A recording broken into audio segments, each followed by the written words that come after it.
যখন আলিফের উপরে হরকত আসে তখন সেটা হামজা হয়ে যায়, তার মানে সেটা তো আলিফ না। তো এই জন্য আলিফটা আসলে আমরা ছোটবেলা আমরাও শিখেছি যে খালি আলিফ, আমরা ওইভাবে না বলে এটা বলতে পারি যে জবরের বামে আলিফ। তবে বহির্বিশ্বে আলিফ কখনোই খালি না। বহির্বিশ্বে যে আলিফে কোনো জবরদের পেশ নাই, সে আলিফে একটা হিডেন সাকিন থাকে ওখানে একটা। এই জন্য কোথাও কোথাও বলা হয় আলিফ সাকিন ডাইনে জবর, কিন্তু সাকিনটাকে দেখা যায় না। তো যেটাই হোক, আপনার আলিফ তার ডাইনে জবর হলেই সেটা আলিফ মাদ, আর সেটাকে আমরা বলবো আলিফ আলিফ মাদ। এবং আলিফ মাদের সিমিলার মাদ আমরা বলেছিলাম খাড়া জবর, যেমন আমরা বলেছিলাম হা আলিফ জবর হা। কিন্তু আবার যদি বলি হা খাড়া জবর হা, সাউন্ড কোনো পার্থক্য নেই সাউন্ডের মধ্যে, এমনকি অর্থের মধ্যেও কোনো পার্থক্য নেই। আসলে এটা শর্ট হ্যান্ড, মানে আলিফ মাদের থেকে খাড়া জবর দিলে শর্ট হ্যান্ড হয়ে গেল আর কি, দুইটা অক্ষর লিখতে হলো না। ইয়ামাদ ইয়া সাকিন তার ডাইনে জের, ইয়া সাকিন তার ডাইনে জের এভাবে বলতে পারি, অথবা জেরের বামে জজম বা সাকিন আলা ইয়া বলতে পারি, কেউ জজমও বলে কেউ সাকিনও বলে। ওয়াও মাদ ওয়াও সাকিন ডাইনে পেশ, অথবা আমরা বলতে পারি যে পেশের বামে জজম আলা ওয়াও, যেটাই বলি। তো আমরা একটা জিনিস বলেছিলাম গত ক্লাসে, যখনই আপনি ওয়ার উপরে সাকিন দেখবেন, ইয়ার উপরে সাকিন দেখবেন, তখন অবশ্যই মাথার মধ্যে আনতে হবে যে নিশ্চয়ই এখানে একটা মাদ থাকতে পারে। এটা আরেকটু কনফার্ম হওয়ার জন্য ওয়াও সাকিনের ডাইনে দেখতে হবে পেশ আছে কিনা। ইয়া সাকিন যখন দেখবেন তখন দেখতে হবে তার ডাইনে জের আছে কিনা। কারণ এই ওয়াও এবং ইয়াকে কেন্দ্র করে আরো একটা তাজবিদের নিয়ম আছে, যেটা আমরা ইনশাল্লাহ পরবর্তীতে শিখব। এখন একটু বলে রাখি, তাহলে একটু পার্থক্য করার সুযোগ হবে। সেটা ইয়া সাকিনের ডাইনে তো জের হলে মাদ হচ্ছে, কিন্তু ইয়া সাকিনের ডাইনে জবর হলে কিন্তু মাদ না, এটা হচ্ছে লিন হচ্ছে। ঠিক একইভাবে ওয়াও সাকিন তার ডাইনে পেশ হলে যেমন মাদ হচ্ছে, কিন্তু ওয়াও সাকিনের ডাইনে জবর হলে আবার ওয়াও লিন হয়ে যাচ্ছে। একটা হচ্ছে ওয়াও লিন আর একটা হচ্ছে ওয়াও মাদ, ইয়া মাদ ইয়া লিন দুইটাই। কিন্তু তা লিন কখনো, লিনটা হচ্ছে কন্ডিশনাল মাদ। কন্ডিশনাল মাদ কেন সেটা আমরা পরেই জানতে পারবো ইনশাল্লাহ। এরপরে আমরা চলে আসছি সেকেন্ডারি মাদ। সেকেন্ডারি মাদ হচ্ছে বেসিক মাদকে কেন্দ্র করে সেকেন্ডারি মাদ হয়। এখন বেসিক মাদের পরে হামজার সাথে সংশ্লিষ্ট দুইটা মাদ আছে। হামজা যদি সেকেন্ড মানে প্রাইমারি মাদ বা বেসিক মাদের পরে যদি একই শব্দের মধ্যে, অর্থাৎ বা যেটাকে আমরা বলি অ্যাটাচ হামজা। অ্যাটাচ বলতে একই শব্দের মধ্যে থাকাটা বোঝায়, আর ডিটাচ মানে একই শব্দের মধ্যে না, সেটা আলাদা হয়ে যায়। যেটা আমরা গত ক্লাসে বলেছিলাম যে অনেক সময় দেখা যায় কি পারিবারিক সম্পর্কটা অ্যাটাচমেন্ট থাকে অনেক সময়, আবার অনেক সময় ডিটাচ হয়ে যায়, ঠিক না? তা হামজার সাথে যদি বেসিক মাদের অ্যাটাচমেন্ট থাকে সেটা হলো মুত্তাসিল বা চার আলিফ মাদ। মুত্তাসিল শব্দের অর্থই কিন্তু সংযুক্ত বা অ্যাটাচ, আর মুনফাসিল হলো ডিটাচ বা বিযুক্ত যেটাকে আমরা বলি। সেটা কিভাবে হবে? বেসিক মাদ দিয়ে একটা শব্দ শেষ হবে, দ্বিতীয় শব্দ শুরু হবে কিন্তু হামজা দিয়ে, তখন এইটা হবে তিন আলিফ মাদ। তাহলে একটা হচ্ছে শেষে মাদ হবে, পরবর্তী শব্দে হামজা হলে মুনফাসিল বা ডিটাচ, আর একই শব্দের মধ্যে যদি বেসিক মাদের পর হামজা হয় তাহলে কিন্তু অ্যাটাচ। এখন বেসিক মাদ কিন্তু এখানেও ওই ছয়টাই, এখানে মনে করার সুযোগ নাই যে আমার মনে হয় এখানে আলিফ মাদের পরে হামজা হতে হবে, ওয়াও মাদের পরে হামজা হতে হবে, ইয়া মাদের পরে হামজা হতে হবে। বিষয়টা এমন না। খাড়া জবরের পরেও একই শব্দে হামজা থাকতে পারে, খাড়া জেরের পরেও একই শব্দের মধ্যে হামজা থাকতে পারে। যেমন লি ই, লি ই এটা ইয়া মাদ না, কিন্তু কোন কোন জায়গায় দেখবেন আপনি যে ইর নিচে একটা খাড়া জবর দিয়ে আছে, তখন আর ইয়া থাকে না ওখানে। একই জিনিস, অর্থাৎ লি ই মাদ তো আপনি করবেনই, কিন্তু আমি দুই ফন্ট দেখেছি কোরআনে, যে কোথাও দেখা যায় লির পরে হামজা দিয়ে নিচে খাড়াজের আর ইয়া নাই, তারপর লাফি। কিন্তু আবার কোথাও আছে এরকম যে লি ই এখানে ইয়া মাদ দিয়ে তারপরে লাম একই সাথে। এই জন্য বললাম যে বেসিক মাদ মানেই আলিফ মাদ অমাদ ইয়ামাদ না, বেসিক মাদ মানেই হচ্ছে আলিফ মাদ অমাদ ইয়ামাদ, সাথে সাথে খাড়া জবর খাড়াজের উল্টা পেশ এইগুলো। সর্বশেষ আমরা বলেছিলাম যে মদ্দে লাজিম, মাদ্দে লাজিমটা মনে হয় একটু অস্পষ্টতা থাকতে পারে। মাদ্দে লাজিম হচ্ছে একই নিয়ম, মুত্তাসিলের মতোই, চিহ্নটাও মুত্তাসিলের মতো। মানে মাদ্দাল মুত্তাসিল যেমন চার আলিফ মাদের চিহ্ন থাকে, লাজিমের ক্ষেত্রেও একই রকম চিহ্ন থাকে। পার্থক্য শুধু এটা, মুত্তাসিল মুনফাসিলের সাথে হামজার সম্পর্ক, আর লাজিমের সাথে খাড়া তাজদিদ অথবা সাকিনের সম্পর্ক। তো এখানে তাজদিদ এবং সাকিনের সম্পর্ক যেটা, এটা অনেক ক্ষেত্রে আমরা এটাও বলেছিলাম যে কোরআনের মধ্যে অনেক সব সূরার শুরুতে কিছু অক্ষর দেয়া থাকে, কিন্তু আমার মাদও থাকে ওখানে, সেটাকে আমরা বলি হরুফে মুকাত্তাআত। হারফুন শব্দের বহুবচন হচ্ছে হরুফ, হারফুন শব্দের বহুবচন হরুফ, আর মুকাত্তাআত শব্দের অর্থ হচ্ছে বিচ্ছিন্ন, বিচ্ছিন্ন, কেটে ফেলা। কত্তা ইউকাত্তিরু মানে হচ্ছে যেটা কেটে ফেলা হয়। কিভাবে কেটে ফেলা হয়? একটা বর্ণের সাথে আরেকটা বর্ণের যে সম্পর্ক, এই সম্পর্কের মাঝখানে কেটে ফেলা হচ্ছে। অর্থাৎ কিভাবে? একটা অক্ষরের সাথে আরেকটা সম্পর্ক হয় কিসের মাধ্যমে? জবর জেরের মাধ্যমে, সাকিনের মাধ্যমে, তাজদিদের মাধ্যমে। কিন্তু দেখবেন যে ওই মানে সূরার শুরুতে কোথাও কিন্তু জবর জের পেশ নাই। আর শুধুমাত্র দেখতে পারেন হয়তোবা তাজদিদ। তাজদিদ দেখার পেছনে কারণও আছে, সে কারণটা আমরা আজকে বুঝতে পারবো ইনশাল্লাহ। আমরা আজকে যেহেতু শুরু করব, আপনারা কি মাদ্দা লাজিমটা বুঝেছেন? নতুন যারা আসছেন আমি একটু দেখাই, তাহলে সুবিধা হবে। আমরা বলেছিলাম মাদ্দা লাজিমটার পরে হচ্ছে কি থাকবে? তাজদিদ অথবা সাকিন। যেমন আমরা দলিন বলি সূরা ফাতিহার মধ্যে, ঠিক না? দলিন, এই যে যে দলিন বললাম, এখন আপনার তো এখানে মাদের চিহ্ন নাই, তাহলে আপনি দেখতে পাচ্ছেন এখানে এক আলিফ মাদ। এই এক আলিফ মাদ মানেই তো এটা বেসিক মাদ। এখন বেসিক মাদের পরেই একই শব্দের মধ্যে যদি কি থাকে? তাজদিদ। এখানে দেখেন তাজদিদ আছে, তাহলে এটা আপনি কি চিহ্ন দেবেন? চার আলিফ মাদ। তার মানে আপনার যদি চিহ্ন নাও থাকে, আপনাকে কিন্তু বুঝে নিতে হবে যে আলিফ মাদের পরে তাজদিদ আছে, তার মানে এটা মাদ্দে লাজিম, মানে চার আলিফ মাদ। আরেকটা যেমন দেখেন কোরআনে দেখবেন আছে আল আনা, আল আনা। এখন দেখেন আমরা যেটা বলেছিলাম, এখানে তো আলিফ মাদের পরে তাজদিদ, কিন্তু এখানে কি আলিফ মাদ? খাড়া জবর, তার মানে এটাও বেসিক মাদ। তা বেসিক মাদের পরে সাকিন, তার মানে এটাও মাদ্দে লাজিম। এখানে দেখবেন কোরআনে লেখা আছে এরকম চার আলিফ মাদের চিহ্ন আছে, এটা মাদ্দে লাজিম। এখন আমরা গত ক্লাসে বলেছিলাম যে একটা অক্ষর কিন্তু কখনো একা একা উচ্চারিত হয় না। ইংরেজি যেমন আমরা বলেছিলাম যে এইচ, এইচ বানান করতে গেলে তিনটা অক্ষর লাগে, এসিই। তারপরে আপনি দেখেন এফ, যদি যদি বানান করেন ই এফ বলতে পারেন অথবা এফ বলতে পারেন, কিন্তু এফ তো একটা অক্ষর না, উচ্চারণের ক্ষেত্রে দুইটা ই লাগে আপনার, ওই ধাপ দুইটা, কিন্তু এফ, এফ, এ আবার এফ, ঠিক না? তো এইটা আরবিতে যেমন প্রত্যেকটা অক্ষর আমরা বলেছিলাম আলিফটা হলো কয়টা অক্ষর লাগে? তিনটা বা দুইটা। এভাবে কিছু আছে দেখবেন দুইটা, কিছু আছে তিনটা, কিছু আছে চারটা। একটা অক্ষর দিয়ে কোনো অক্ষর নেই কিন্তু। তো যেগুলো উচ্চারণে দুই অক্ষর লাগে সেটা হচ্ছে বেসিক মাদ। অক্ষরের মধ্যেও কিন্তু বেসিক মাদ আছে, অক্ষরের মধ্যে কি আছে? বেসিক মাদ আছে। আপনি যখন বলবেন, দেখেন আগে হয়তো আপনারা ছোটবেলায় শিখেছেন আলিফ বা তা সা জিম হা খা দাল, এখন কিন্তু এভাবে শেখায় না। এখন শেখায় কিভাবে? আলিফ বা তা সা জিম, কয়টা অক্ষর? তিনটা। যখনই দেখবেন কোন বর্ণে তিনটা অক্ষর লাগে, মাঝের অক্ষরে যখন ইয়ামাদ অমাদ ইয়ামাদ থাকে, সেই অক্ষরটাও মাদ্দে লাজিম। যেমন জিম, মাদ্দে লাজিমের সূত্র কি ছিল? বেসিক মাদের পরে তাজদিদ অথবা সাকিন। এখন দেখেন এখানে বেসিক মাদ না, ইয়ামাদ না এটা। এখন আমি এখানে দিলাম মিমের উপর সাকিন, তাহলে কি মাদ হলো? চার আলিফ টান হবে, মাদ্দে লাজিম হবে। যেমন সিন, সিন বানান করতে গেলে কয়টা অক্ষর লাগে? তিনটা, ঠিক না? মাঝখানে কি আছে? ইয়ামাদ। এই জন্য দেখবেন ইয়াসিন কি লেখা থাকে? ইয়ার উপরে খাড়া জবর, সিনের উপরে মাদ। ইয়াসিন, সূরা ইয়াসিনের মধ্যে প্রথমে সিনটা কি? মাদ্দে লাজিম, আর ইয়াটা হলো মাদ্দে আসলি বা বেসিক মাদ। এরপর দেখেন আপনি একটা সূরা শুরুতে আছে নুন, নুন বানান করতে গেলে কয়টা অক্ষর লাগে? তিনটা। সূরার একটা শুরু আছে নুন, ওয়াল কলামি ওমা ইয়াসতুরুন। এই নুনের উপরে কিন্তু মাদের চিহ্ন আছে, জবর জবর পেশ নেই কিন্তু। আবার দেখবেন একটা সূরা শুরুতে আছে কফ আল কোরআনিল মাজিদ, কফ বানান করতে গেলে কয়টা অক্ষর লাগে? তিনটা। এখানে আলিফ মাদ ফায়ে সাকিন। তার মানে যে সমস্ত অক্ষর সূরার শুরুতে থাকে এবং যে অক্ষরটা উচ্চারণ করতে গেলে তিনটা অক্ষরের সাহায্য লাগে, মাঝের অক্ষরে যখন মাদ থাকে তখন সেটা মাদ্দে লাজিম। দেখেন আলিফ কিন্তু মাদ্দে লাজিম না, তিনটা অক্ষর কিন্তু মাদ্দে লাজিম না কিন্তু। কারণ কি?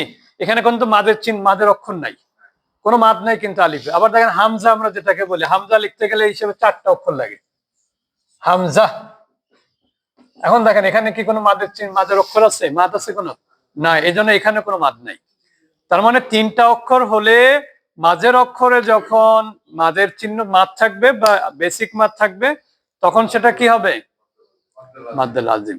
তাহলে আমাদের এটা কিন্তু মৌলিক যে মাদগুলো, সেকেন্ডারি মাদ, আমরা শেষ করলাম।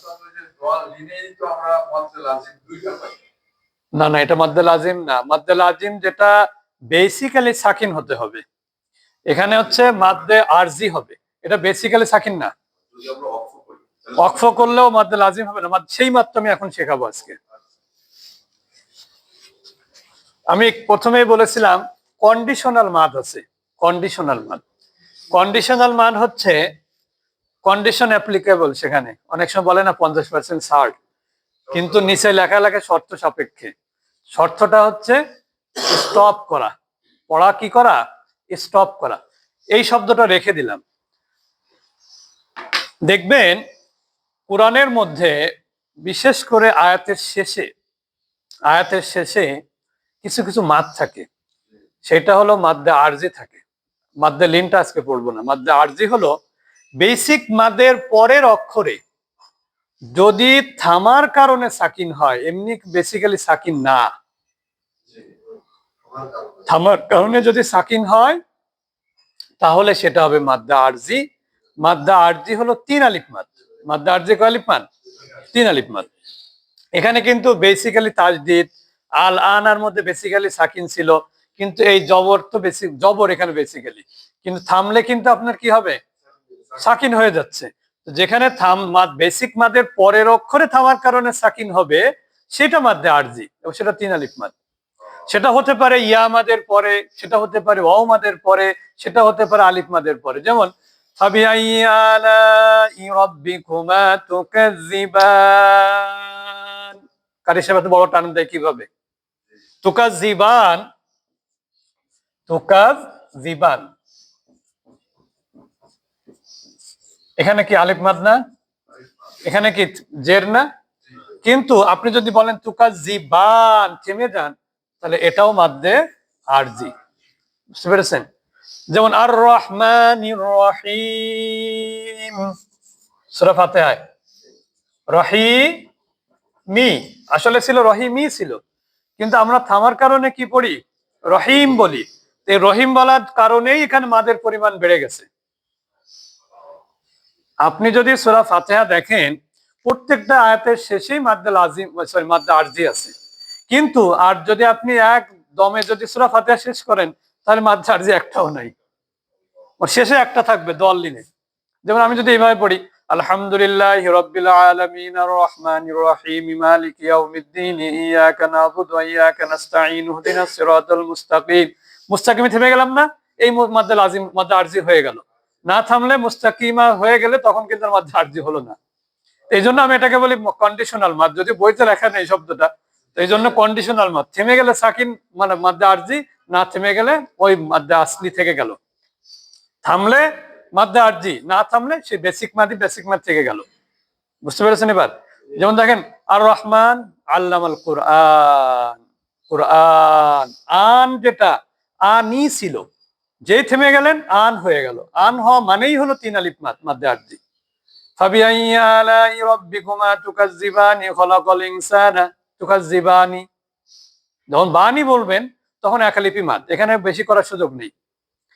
যেখানে আমরা ওই বেসিক মাদের পরে যখন তাজদিদ অথবা সাকিন থাকে তখন আমরা 4 আলিফ টানি, এখানে তো সাকিনই হচ্ছে, তাহলে এখানে 4 আলিফ টানতেছি না। 4 আলিফের জন্য তো আপনার শর্ত ছিল হামজা, শর্ত ছিল হামজা, শর্ত ছিল না? মুত্তাসিলে ছিল হামজা, মুনফাসিলে হামজা, লাজিমে কিন্তু তাজদিদ সাকিন। আর ওই তাজদিদ সাকিনটা ছিল বেসিক্যালি সাকিন থাকতে হবে। এটা তো কন্ডিশনাল সাকিন, এটা তো আপনি থেমে যাওয়ার কারণে সাকিন পড়লেন, না থামলে তো সাকিন পড়তেন না। ওই জন্য এটা হচ্ছে আপনার মাদ্দে আরজি। আরজ মানে হচ্ছে ই করে নিয়ে আর কি, নিজের ঘাড়ে এসে দায়িত্ব নিয়ে নিয়ে আর কি, যে আপনি থামার ই নেই এখানে, কিন্তু আপনি থেমে গেলেন।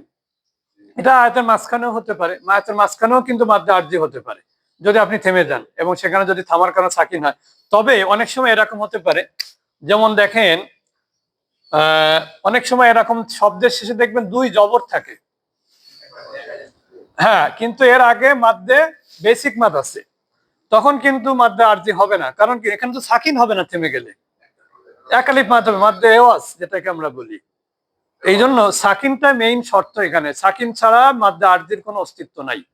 এবং এই সাকিনটা অবশ্যই বেসিক্যালি সাকিন না, এই সাকিনটা হচ্ছে কন্ডিশনাল সাকিন, থামলে সাকিন, নাহলে সাকিন নাই। এটা হচ্ছে মাদ্দে আরজি। তো যেহেতু মাদ্দে আরজি বললাম, লিনটা শেষ করে দিলে মনে মাদ শেষ হয়ে যায়, তাই আজকে ওইভাবে শেষ করি লিনটা। লিন মানে হচ্ছে নরম করে পড়া। যেমন সূরা আপনার কুরাইশ, সূরা কুরাইশে কিন্তু প্রত্যেকটা আয়াতের শেষে লিন আছে, এবং লিন থাকার কারণে ওইখানেও কন্ডিশনাল মাদও আছে। লিন এবং মাদের, বেসিক মাদের মধ্যে একটু পার্থক্য দেখাই। যেমন আপনি দেখেন লিনের অক্ষর কিন্তু কয়টা? দুইটা। দুইটা দুইটা লিনের অক্ষর কয়টা? দুইটা, ইয়া এবং ওয়াও। মাদের অক্ষর কয়টা? তিনটা। এখানে ইয়া, এখানে ওয়াও, তাহলে কমন আছে কোনটা কোনটা? ইয়া এবং ওয়াওটা হচ্ছে কমন। মাদেও আছে, লিনেও আছে। মাদ হচ্ছে দীর্ঘ করা, লম্বা করা, আর লিন হলো সফট উচ্চারণ করা, সফটলি উচ্চারণ করা। সফটলি, সফট মানে এখানে কোনো হার্ডলি বা খুব কষ্ট করে উচ্চারণ করা এরকম না। যেমন অনেকে যদি এরকম কেউ বলে লিলাফি কুরাইশ, এটা কিন্তু লিন হলো না। লিলাফি কুরাইশিন, কুরাইশিন মানে সফটলি উচ্চারণ করতে হবে। ইলাফিহিম রিহলাতাশ শিতাই ওয়াস সাইফি, সাইফি, এই যে সফটলি উচ্চারণ করলাম, এটা লিন। ঠিক আছে, এটা হচ্ছে লিন। এখন এই লিনটা কিভাবে হয়? যেমন আমরা বলেছিলাম যে জু, যাও, খাও, খাও, এটা হচ্ছে কি লিন। ওয়াও সাকিনের পূর্বে কি? জবর। আর মাদ হচ্ছে খু, একই শব্দ অক্ষর দেখালাম, খাও, খু। এই খাওতে কিন্তু মাদ নাই, সেটা পরে। এরপরে দেখেন, এরপরে যদি আমি বলি হচ্ছে খয়ির, খয়ির, তাহলে এখানে ইয়া সাকিন, তার পূর্বে কি? জবর। আর এখানে আমি যদি দিই যে আলামিন, আলামিন, এখন এইটাকে কিন্তু আপনি, এই যে এখানে আমি ফা দিলাম, খাউফিন, খয়রিন। এখন নিয়ম হচ্ছে দুই জের দুই পেজ যদি থামেন, তাহলে ওখানে সাকিন হয়ে যাবে। এখন এইখানেও কিন্তু কন্ডিশনাল মাদ। এটা কিভাবে? এটা তো আসলে লিনটা মাদ না, কিন্তু এখানে নিয়ম একই নিয়ম। যদি আপনি লিনের পরের অক্ষরে থামার কারণে যদি সাকিন হয়, লিনের পরের অক্ষরে যদি থামার কারণে সাকিন হয়, তাহলে সেটা হবে মাদ্দে লিন, তখন আবার মাদ হয়ে যাবে সেটা মাদ্দে লিন। এখন মাদ্দে লিনের পরিমাণ কত? মাদ্দে লিনের পরিমাণ কমপক্ষে 1 আর সর্বোচ্চ 3, বা মাদ্দে মুত্তাসিলের মতন ইমাম সাহেবরা অনেক বেশিও মাদ করেন অনেক সময়, এটা কোনো না, অপরাধ না। মাদটা হচ্ছে বেসিক মাদটা শুধু ঠিক রাখতে হবে। 3 আলিফ 4 আলিফ কম বেশি হলে এতে অক্ষরে অর্থের কোনো পরিবর্তন হয় না, এতে নামাজের কোনো ক্ষতি হয় না, এবং নামাজ যদি কোরআন অশুদ্ধ পড়াটাও বলা যায় না। কারণ অশুদ্ধ কাকে বলবেন? অশুদ্ধ বলবেন তখন যেটার অর্থের পরিবর্তন ঘটে যাচ্ছে সেইটা। এই জন্য পড়া কোরআনে তাজবিদের মধ্যে 2 রকম নিয়ম, একটা হচ্ছে কিছু অর্থের পরিবর্তন ঘটায়, আর কিছু হচ্ছে পড়ার সৌন্দর্যকে বাড়ায়।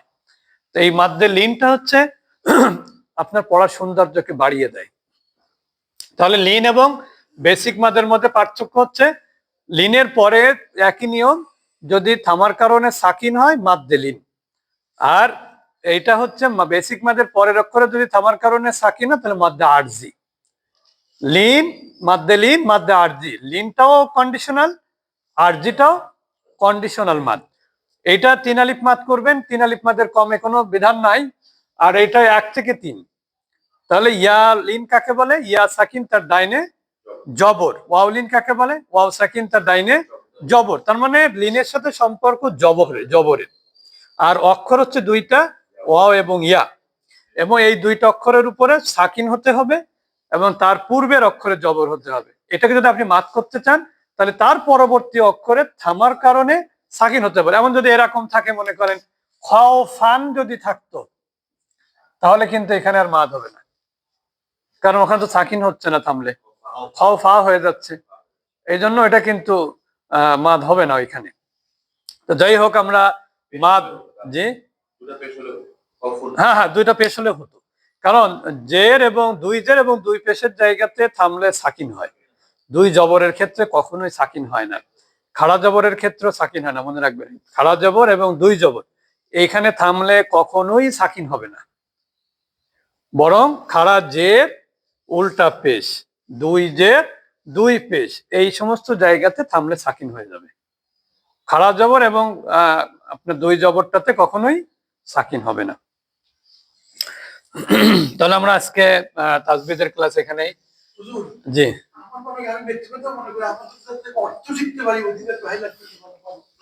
না না না, ব্যাপার হচ্ছে কি, কোরআনের কিন্তু কিছু হক আছে, কোরআনের হক আছে। কোরআনটাকে অর্থ তো অবশ্যই শিখতে হবে, শিখবো।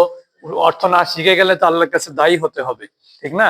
যে আমি অনেক কিছু পারলাম, আমি ডাক্তার হলাম, ইঞ্জিনিয়ার হলাম, আমি মাস্টার্স পাস করলাম, ইউনিভার্সিটি টিচার হলাম, আমি বড় ব্যবসায়ী হলাম, এই সব কিছুর পেছনে আপনার কি মেধা, আপনি ওইখানে মেধাটা ব্যয় করতে পেরেছেন, আর কোরআন পড়ার ক্ষেত্রে মেধা ব্যয় করতে পারেননি, এই জবাব দিয়ে করতে হবে না। আপনি যেমন বলেন যে এই তোমার তো বাড়ি, কর্মচারী যাকে তাকে বলেন না, তুমি তো বাড়ির কাজ ঠিকই করো কিন্তু অফিসের কাজ ফাঁকি দাও কেন? আল্লাহকে কথা বলবেন না? হ্যাঁ, আপনার আপনার অফিস কোনটা? এই কোরআন হাদিস তো এটা অফিস, আর অতিরিক্ত যেটা ওইটার বিনিময়ে তো আল্লাহ আপনাকে রিজিকের ব্যবস্থা করতেছেন। যদিও আল্লাহ, আমি বলেছি যে রহমান, সকল মানুষের উপর আল্লাহ রহমান, ঠিক না? পৃথিবীর যত মানুষ আছে এখানে ধর্ম বর্ণ গোত্র কোনো পার্থক্য করেন না আল্লাহ সুবহানাহু ওয়া তাআলা। আল্লাহ সবার উপর সমানভাবে দয়া করেন। যে দয়ার ওসিলায় মানুষ আজ কেউ কোটিপতি হচ্ছে, কেউ কেউ অনেক কম বেশি হচ্ছে আর কি, এটা আল্লাহর ইচ্ছা। আল্লাহ যাকে যতটুকু দিলে তার কল্যাণ হবে, আল্লাহ তাকে ততটুকুই দিচ্ছেন, ঠিক না? আল্লাহ যাকে যতটুকু দিলে কল্যাণ হবে, শুধু এটা মাথায় রাখতে হবে। আমাদের মধ্যে অনেকে আফসোস থাকতে পারে, আমার এত কেন হচ্ছে না। আমি তো ওই যে কাল আমি একটা বাসে যাচ্ছিলাম 2 দিন আগে, ইসে এলিফেন্ট রোডে মনে হয়, তো ওই হেল্পার বলতেছে, আমি বললাম যে এখান থেকে তো আপনার এই পর্যন্ত 20 টাকা ভাড়া, কাকরাইল পর্যন্ত, না কাকরাইল না, কাকরাইলের আগ পর্যন্ত, নতুন বাজার থেকে আর কি। তা বলতেছে যে সে 30 টাকা আমার কাছে নিয়ে নিছে। আমার বলতেছে আমি যদি করতাম তাহলে আমি আজকে আমার ঢাকা শহরে 12টা বাড়ি থাকতো। এখন আল্লাহ যদি না দেয় তাহলে কিছু তার বাড়িতে বাড়ি হবে বাড়াটা, এরকম আমরা অনেকে অনেক আফসোস করি বা অনেক কিছু বলি, কিন্তু আসলে আল্লাহ যার কল্যাণ চান তার যতটুকুর মধ্যে কল্যাণ ততটুকুই দিবেন। আপনি যতই লাফালাফি করেন আর যাই করেন, চেষ্টা করেন, তদবির করেন, আপনার হবে না, যে কোনো ভাবে সেটা ফসকে যাবে, এটাই স্বাভাবিক, ঠিক না? তো যাই হোক, আমরা গত ক্লাসে সূরা ফাতিহা পড়ছিলাম। সূরা ফাতিহার প্রথম লাইনের অর্থ কি? কার জন্য? আল্লাহর জন্য না তো, ওখানে তো বলা হয়নি আল্লাহর জন্য।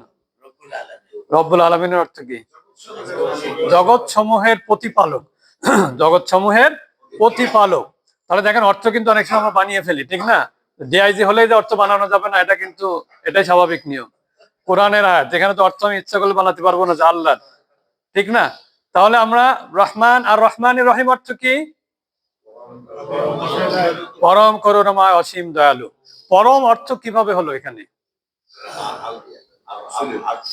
না না, রহমান, এই যে এখানে একটা যে প্যাটার্ন আছে, আমরা বলেছিলাম যে একটা প্যাটার্ন, যেমন রহমান আধিক্য বোঝাবে, যেটা রহমান, রহমানুন, এই ধরনের যত শব্দ পাবেন কোরআনে, আমরা বলেছিলাম না যে যত শব্দ এই ধরনের পাবেন, সব শব্দের মধ্যে অর্থের মধ্যে একটা আধিক্যতা থাকবে। যেমন আমরা বলেছিলাম যে আমরা বলি না আল্লাহর গজব, গজব বানান কি? গয়েন দদ বা গজাবুন। এই গজব শব্দের অর্থ হচ্ছে রাগান্বিত। গজব মানে কিন্তু করোনা না। গজব মানে কি করোনা? না না, করোনা হচ্ছে গজবের প্রতিফলন। আল্লাহ রাগ করলে কিভাবে, আমরা যেমন রাগ করলে কি করি, বাচ্চা হলে চড় মারি বা একটা করি, এটা কিন্তু গজব না। গজব হচ্ছে আমি যে রাগ করলাম, এটাই গজব। বুঝতে পেরেছেন? আমরা অনেকে মনে করি যে ওই ছেলেটার পেটে ব্যথা হলো, ওর ক্যান্সার হয়েছে, এটা আল্লাহর গজব। এটা গজব না। আল্লাহ সুবহানাহু ওয়া তাআলা মানুষকে, এই যে অনেক আমরা আমাদের গ্রামের মধ্যে এই ধরনের সমস্যা বেশি থাকে, কেউ একটু মানে নামাজি লোক, তার যদি বড় ধরনের কোনো অসুবিধা হয়, তখন তারপরে বলে ওই কোন একটা অপরাধ করেছে জীবনে, মানে কোনো এক সময়, এগুলো কিন্তু ভুল কথা। কারণ হচ্ছে আল্লাহ সূরা বাকারার মধ্যে বলেছেন না, ওয়ালা নাবলুওয়ান্নাকুম বিশাইইম মিনাল খাউফি ওয়াল জুই ওয়া নাকসিম মিনাল আমওয়ালি ওয়াল আনফুসি ওয়াস সামারাত ওয়াবাশশিরিস সাবিরিন। আল্লাহ তাআলা পরীক্ষা করবেন এই সমস্ত রোগ ব্যাধি দিয়ে, বিভিন্ন বিপদ আপদ দিয়ে। ঠিক না? বলে আমার বিপদ যায় না মোটে। তার মানে কি, আল্লাহ সুবহানাহু ওয়া তাআলা আপনাকে ভালো করে যাচাই বাছাই করতেছেন, যাতে দুনিয়াতে কিছু কষ্ট মষ্ট দিয়ে পরকালের জন্য একটা আরাম দিতে পারি। আমরা বলি না যে ইন্না মাআল উসরি ইউসরা, আছে না? হ্যাঁ, তো এটা অবশ্যই মনে রাখতে হবে। তাহলে এই যে গজাবুন, এই গজাবুন শব্দটাকে যদি এইভাবে বানাই তাহলে কিভাবে হবে বলেন তো? বানান তো এটা, গ দ বা, আমি খাড়া জবরও দিতে পারি, আলিফও দিতে পারি। তাহলে এখানে হলো প্রথমে জবর, তাহলে এখানে জবর দিলাম, তারপরে সাকিন, তারপরে সাকিন দিলাম, তারপরে বায়ের উপরে খাড়া জবর দিলাম, তারপরে কি দুই পেশ। এটার অর্থের মধ্যে কি হবে? এটা সাধারণ রাগ, আর এটা কি বেশি রাগ, অধিক রাগ। যেমন আপনি দেখেন আতাশুন, আতাশুন মানে হচ্ছে তৃষ্ণা, পিপাসা। এখন এটাকে যদি আপনি এই প্যাটার্নে ফেলেন তাহলে কি হবে? আইনের পরে জবর, তয়ের উপরে সাকিন, সিনে আলিফ লামও আলিফ মাদও দিতে পারেন অথবা খালা জবরও দিতে পারেন। এর অর্থ হচ্ছে অধিক তৃষ্ণার্ত। এই জন্য আমরা বলেছিলাম একটা কোরআন দেখবেন খুলে, যে এই প্যাটার্নে যত শব্দ আছে তার মধ্যে কিন্তু আধিক্যের অর্থ আছে। আবার আরেকটা জিনিস, রহিম, রহিম শব্দের অর্থ কি? পরম অসীম দয়ালু। এই যে এখানে এটাও একটা প্যাটার্ন, কিন্তু এটাও একটা কি প্যাটার্ন, মানে সাস। যেমন আমরা অনেক সময় বলি না কারিম, আছে না, খবির। এখন কোরআনে যত জায়গায় খবির আছে, আপনি যদি ওখানে বলেন আল্লাহ তাআলা জানেন, এটা বললে অর্থ হবে? কারণ কি, এই প্যাটার্নে এটাই অর্থ হলে করতে হবে অধিক জানেন। আমরা বলি না সর্বজ্ঞাত, মানে সব কিছু জানেন তিনি। এই অর্থটা কিভাবে হলো? এই প্যাটার্নে আসার কারণে। কিন্তু এটা ভালো একটা জিনিস না, যে আপনার যে না না বাথটাব এখনো আমরা, এটা ভার্ব না তো, সব নাও অ্যাডজেক্টিভ। তো এইগুলো হচ্ছে আপনার, এই জন্য বলে রহমান রহিম দুইটার মধ্যে আধিক্যের অর্থ। শুধু রহমানটা মনে রাখবেন, রহিমটা মনে রাখলে দেখবেন। এটা কিন্তু দেখেন, আপনাকে আমি আলেম বানাতে পারবো না, আপনাকে আমি মুফতিও বানাতে পারবো না, আপনাকে আমি এক পারা পুরো অর্থ পড়ে শেষ করে দিবেন এরকমও পারবো না। কিন্তু আমি প্রথম দিনে বলেছিলাম যে নিয়ত রাখতে হবে। এই যদি আপনার মধ্যে স্পিরিট থাকে, স্পৃহা থাকে, যে না আমাকে শিখবো আমি, কে কখন চলে যাবে কখন কেউ বলতে পারে না। ঠিক না? কে কখন চলে যাবে কেউ বলতে পারে না। যেমন আমার গত 2-3 দিন আগে আমার শ্যালক হচ্ছে রাজশাহী ইউনিভার্সিটি টিচার কম্পিউটার সায়েন্সে, তোর কলিগের ওয়াইফ হঠাৎ করে সন্ধ্যার পরে একটু মাথা ব্যথা, বমি হলো। বমি হওয়ার পরে তো আপনি বলেন স্ট্রোক করেছে, ওরা তোর বোঝে নাই, রিক্সা করে নিয়ে গেছে, রিক্সায় যেতে যেতে হাসপাতালে যাওয়ার আগেই মারা গেছে। এখন মনে করেন, আমি সেটাই বলি, যদি কেউ জানতো যে আমার 1 ঘন্টা আগে যদি জানতে পারতো কেউ বসুন্ধরার মধ্যে যে আমার মনে 1 ঘন্টা পরে চলে যেতে হবে, তাহলে কিন্তু যেভাবে হোক, যে কোনো মূল্যে হোক, বলতে তাড়াতাড়ি আমাকে ইসে নিয়ে যাও, এবার কেড়ে নিয়ে যাও। যেভাবে আমি ঠেকাবো, যেরকম আপনার হয়তো আমার গল্প কিনা আমি জানি না, করোনার মধ্যে এই যে যমুনার মালিক যিনি বাউল সাহেব নাকি বলেছিলেন যত টাকা লাগে বিদেশ থেকে যত ডাক্তার আনতে হয়, কিন্তু বড় ডাক্তার তো সিদ্ধান্ত নিয়েই নিছে যে আপনাকে আর রাখা যাবে না। ঠিক না? তাহলে আপনি যখনই চলে যাবেন ওয়াহেদ ভাইয়ের কথা ভাবেন না। এই যে এখানে যতদিন মারা গেল তার আগের সপ্তাহে শুক্রবার এখানে আমার সাথে দেখা হলো, হাত মিলালাম। অনেক সবসময় হাত মিলানো যায় না, সুযোগ পাই না, সময় হয় না। ওই দিন কিন্তু ওনার সাথে হাত মিলানো হয়েছিল, এবং উনি আমাকে অনেক করতেন আর কি। যেরকম এসে ভর্তি ছিলেন রামপুরানা কোথায় মাঝে, তখন আমাকে ওখান থেকে ফোন দিয়েছে, আমি কিন্তু হসপিটালে। এরকম মানুষ ছিলেন। যাই হোক, এই জন্য আমি বলি যে আপনার হ্যাঁ হ্যাঁ, গজবটাকে যদি অর্থের আধিক্যের মধ্যে নিয়ে যেতে চান তখন আপনাকে গজবান বলতে হবে। যেমন আপনি যদি বলেন অ্যাংরি, অ্যাংরি মানে কি? রাগান্বিত। তাহলে আপনি যদি এটাকে আবার সুপারলেটিভ করতে চান তাহলে এখানে একটা যুক্ত করতে হবে না? হ্যাঁ, কোনো একটা সুপারলেটিভ ডিগ্রির তো নিয়ম আপনি জানেন, হয় গ্রেটেস্ট বা মোস্ট, এরকম কিছু একটা করতে হবে না? ওই রকম আপনার এটাকেও যখন অর্থের মধ্যে আধিক্যতার মধ্যে নিয়ে যাবেন তখন ওই দিকে কনভার্ট করতে হবে, ওই প্যাটার্নের মধ্যে নিয়ে যেতে হবে। তাহলে আর রহমান অর্থ কি হবে? পরম দয়ালু। তাহলে গজবান কি হবে? অধিক রাগান্বিত। আতশান কি হবে? অধিক তৃষ্ণার্ত। জাওয়ান অর্থ কি হবে? অধিক ক্ষুধার্ত। মানে সাধারণ ক্ষুধা না, এটা অধিক ক্ষুধার্ত। তখন দেখেন সবগুলো কিন্তু রহমানের সাথে মিলতেছে, ঠিক না? ঠিক একইভাবে খবিরুন, বাসিরুন, এটা কার সাথে মিলে? রহিমনের সাথে। রহিমের সাথে মিলে না? আর রহমানুর রহিম, রহিমের সাথে কি কি মিলে?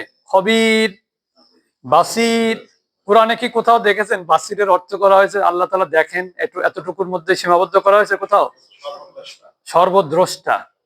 তার মানে দেখেন এই অর্থগুলো কিন্তু আপনি এখন জেনে গেলেন। তার মানে যদি কোরআনে কোথাও ভুল অর্থ করে কেউ, মানে দেখেন যে আমি কাউকে ছোট করি না, একজন জেনারেল আর্মির, উনি দেখলাম যে উনি আমার ফেসবুক ফ্রেন্ড। আবার উনি মনে হয় অনুবাদ করেছে। তা অনুবাদ তো নিজে কেউ করতে পারে না, জেনারেল মানুষে কিভাবে, হয়তো আরবি জানতে পারে, কিন্তু তিনি অন্য কোনো কোরআনের সহযোগিতা নিছেন। কিন্তু এটাকে উনি কোথায় কাকে কাকে কোরআন দিচ্ছেন, প্রতিদিন তার একটা ছবি উনি ফেসবুকে দেন। আজ অমুককে দিলাম, কালকে প্রধান উপদেষ্টাতে দিলাম, কালকে অমুককে দিলাম, কালকে অমুককে দিলাম। এখন আমি যদি এটা মুখস্থ করা যদি হয় বা এটা দেখে দেখে লেখা হয়, তাহলে কিন্তু আমি কিন্তু এই অর্থগুলো আমি জানতেছি না।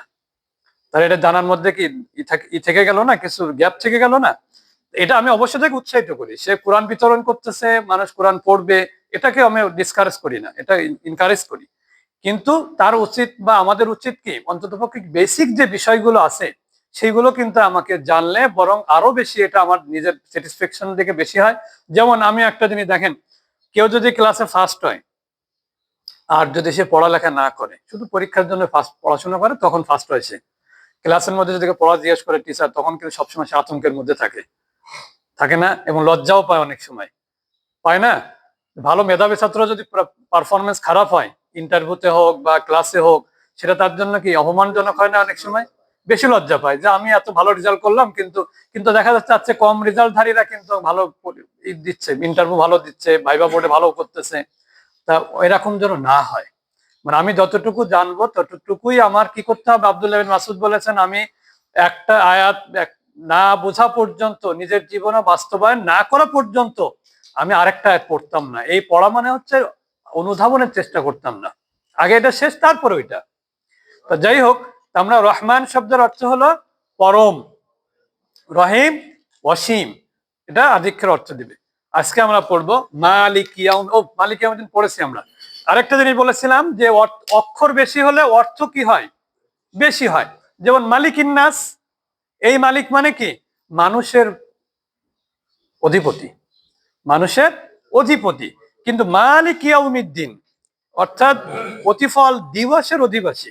প্রতিফল দিবস কি শুধু মানুষের জন্য, নাকি গরু ছাগল হাঁস মুরগি ওদের কোনো নেই? ওরা কি দাঁড়াবে না সেদিন? অবশ্যই দাঁড়াবে। তাহলে সারিবদ্ধ ভাবে দাঁড়িয়ে থাকবে তারা, এবং আল্লাহর অনুমতি ছাড়া কেউ কথা বলতে পারবে না, ফেরেশতারা পর্যন্ত দাঁড়িয়ে থাকবে। ইয়াউমা ইয়াকুমুর রূহু ওয়াল মালাইকাতু সাফফা। সাফফা মানে কি? সারিবদ্ধ ভাবে। সুতরাং সবাইকে কিন্তু কি করতে হবে? হিসাবের আওতায় আসতেই হবে। মালিক ইয়াউমিদ্দিন ইয়াকা না'বুদু। ইয়াকা, ইয়াকা শব্দের অর্থ হলো শুধুমাত্র। ইয়াকা মানে কি? শুধুমাত্র। মনে রাখবেন, যত জায়গায় ইয়াকা শুধুমাত্র, এবং এখানে ইমফ্যাসিস দেওয়া হয়। যেমন হ্যাঁ, শুধুমাত্র তোমার জন্য। হ্যাঁ, তো এখানে না বুধু, যেটা দেখেন না বুধু, আমরা কিন্তু প্রথম দিন বলেছিলাম নাটা হচ্ছে আমরা, ইয়া বুধু মানে কি? সে। না না না, কানা বুধু না, কাটা হচ্ছে একটা প্রোনাউন। হ্যাঁ, কাটা হচ্ছে অ্যাটাচ প্রোনাউন, কাটা হলো সংযুক্ত সর্বনাম। তো ইয়াকা না বুধু। এখন আমি যদি বলি সে শুধুমাত্র তোমারই ইবাদত করে, তাহলে আরবি কি হবে? ইয়াকা ইয়াবুদু। কি হবে? ইয়াকা ইয়াবুদু। যদি বলে আমি শুধুমাত্র তোমার ইবাদত করি, তাহলে কি হবে? ইয়াকা আবুদু, ইয়াকা আবুদু। আর যদি বলি আমরা, ইয়াকা নাবুদু।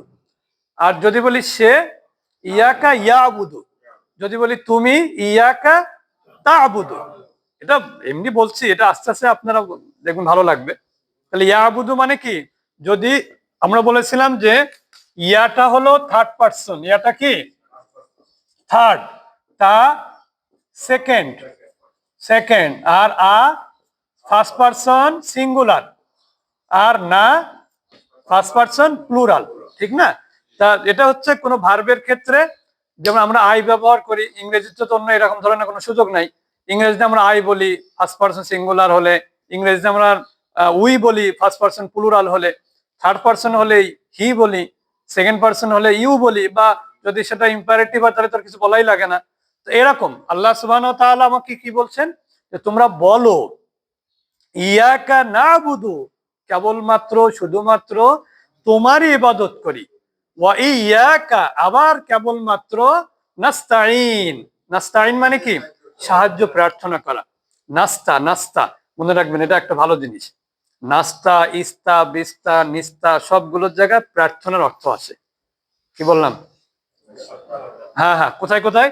যেখানে দেখবেন সিন তা থাকবে আগে একটা অর্থ থাকবে, ইস্তা। যেমন ইস্তা, আস্তাগফিরুল্লাহ আছে না? আস্তাগফিরুল্লাহ মানে কি? আমি তোমার কাছে ক্ষমা প্রার্থনা করছি। ইস্তাগফিরুল্লাহ অর্থ মানে কিন্তু আমি ইস্তেগফার করছি তা না কিন্তু। আস্তাগফিরুল্লাহ মানে কি? চাওয়া, ক্ষমা প্রার্থনা করা। এই প্রার্থনা করার অর্থ কে দিল? এইটুক। বুঝতে পেরেছেন? তাহলে এখানে নাস্তাইন মানে কি? আমি আপনার কাছে সাহায্য প্রার্থনা করছি। নাস্তাইন বলে না যে ইয়ানাত, ইয়ানত বলে না, ইয়ানা তাআওয়ানু আলাল বিররি ওয়াত তাকওয়া ওয়ালা তাআওয়ানু আলাল ইসমি ওয়াল উদওয়ান, যে তোমরা ভালো কাজে পরস্পর পরস্পরকে কি করো? সাহায্য করো, হ্যাঁ সহযোগিতা করো। ওয়ালা তাআওয়ানু আলাল ইসমি ওয়াল উদওয়ান, তবে তোমরা মন্দ কাজে তোমরা কি করো না? সীমা লঙ্ঘনের কাজে তোমরা সহযোগিতা করো না। এই যে ইয়ানাত বা ইস্তিআনা, এর অর্থ ইস্তা যেখানে থাকবে সেখানে প্রার্থনার অর্থ আসবে, সেখানেই প্রার্থনা। তাহলে ইয়াকা না'বুদু অর্থ কি হলো? শুধুমাত্র তোমারই ইবাদত করি, শুধুমাত্র তোমারই ইবাদত করি, এবং শুধুমাত্র তোমার কাছেই সাহায্য প্রার্থনা করি, শুধুমাত্র তোমার কাছেই সাহায্য প্রার্থনা। ইয়াকা অর্থ কি হবে তাহলে? শুধুমাত্র। ইয়াকা শুধুমাত্র তোমার, কাটা তোমার, ইয়া মানে হচ্ছে শুধুমাত্র, কাটা হচ্ছে কি তোমার। এখন যদি বলেন দেখেন ইয়াহু, শুধুমাত্র তার, এটা একটা আমরা একটু দু একটা বলি। যেমন হু মানে কিন্তু, হুটা এটা হচ্ছে অ্যাটাচ প্রোনাউন, যেটাকে আমরা বলি অবজেক্ট প্রোনাউন। বা যেমন হু মানে হচ্ছে হিম, হু মানে হচ্ছে হিজ। যেমন হুটা যখন হিজ কখন হয়? যখন তার সাথে একটা নাউন আসে না। হিমটার সাথে নাউন থাকা লাগে না, হিমটাই একটা অবজেক্ট, ডাইরেক্ট অবজেক্ট। আর এখানে হিজ আসলে কি হয়? হিজ কোনো একটা নাউন যুক্ত করে দিতে হয়। তো এই হু কিন্তু এই দুই অর্থে ব্যবহার হয়। তাহলে আমি যদি বলি ইয়া হু, তাহলে কি হবে? কেবলমাত্র বা শুধুমাত্র তার, শুধুমাত্র কি তার, হ্যাঁ হ্যাঁ, বা তার বা তাকে। হু মানে কি? তার বা তাকে। যেমন কোরআনের মধ্যে অনেকজন আছে রসুলুহু, আছে না? অর্থ কি? তার রসুল। কিতাবুহু, তার কিতাব। বাইতুহু, তার ঘর। ঠিক না? যদি বলে আপনি চশমা বলেন নাজ্জারাতুহু, তাহলে তার চশমা। হ্যাঁ, এটা হচ্ছে হু মানে হচ্ছে তার বা তাকে। মনে রাখবেন হু অর্থ কি? তার বা তাকে। তা হু যদি অবজেক্ট হয় তাহলে সাবজেক্ট কি?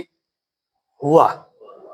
যেমন কুল হুয়াল্লাহু আহাদ, কুল বলুন হুয়াল্লাহু আহাদ, তিনি কে?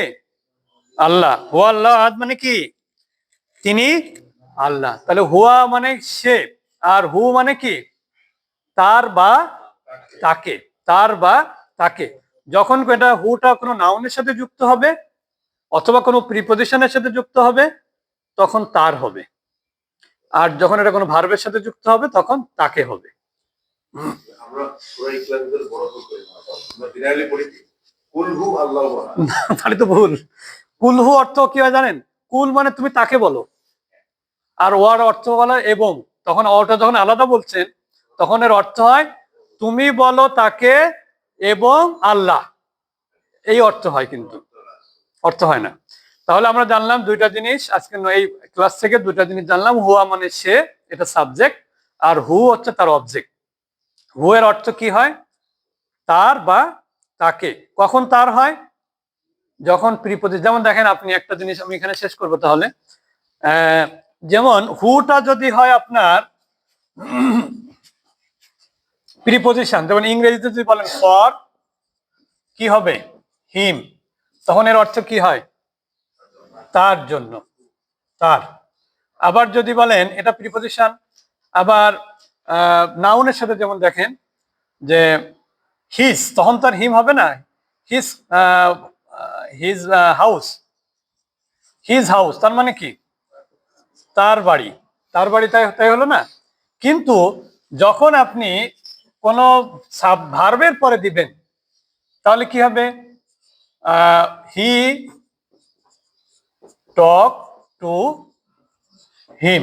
এই যে যে টক, এখানে হিমের অর্থ কি হচ্ছে, তাকে, তাই হচ্ছে না। তা আরবিতেও দেখেন এখানে, যেমন এখানে আছে প্রিপোজিশন, তাহলে কি হবে, যেমন এখানে আপনার লাহু, লাহু মানে কি, ও লাহু তো আপনাদের শেখানো হয়নি, আপনাদের শেখানো হয়েছিল কি কি যেন, ফি, ফি মানে শেখা হয়েছে না, মিন, ফি। আচ্ছা ফি মানে দেখেন, ফি মানে কি মধ্যে, তাহলে ফি হি মানে কি তার মধ্যে, তাহলে এখানে তার হলো না। আবার দেখেন বাইতুহু, বাইতুন মানে কি বাড়ি, তাহলে বাইতুহু মানে কি তার বাড়ি, এখানেও কিন্তু দেখেন হুর অর্থ কি হলো তার। কিন্তু আমি যদি বলি নাসারাহু, তখন হবে হচ্ছে হি হেল্প হিম, এই হু মানে কিন্তু তাকে। তাহলে আমরা শুধু এতটুকু মনে রাখবো যে হু অর্থ হলো দুই রকম, শুধুমাত্র ভার্বের পরে আসলে অর্থ হয় তাকে, তখন সে ডাইরেক্ট অবজেক্ট হয়, আর যখন নাউন বা প্রিপোজিশনের সাথে যুক্ত হবে তখন তার অর্থ হবে তার, এখানে আর কোনো তাকে হওয়ার সুযোগ নেই। তাহলে প্রিপোজিশন তো আমরা শিখেছি ফি মানে মধ্যে, মিন মানে থেকে, তাহলে মিন হু মানে অর্থ কি হবে তার থেকে, ঠিক না। তাহলে আমরা এই পর্যন্ত রাখি আজকে নাকি।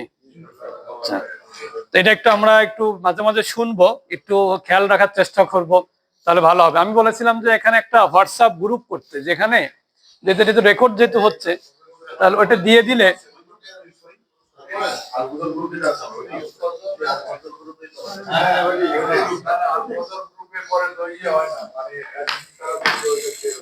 আচ্ছা তাহলে আমি একটু আসি।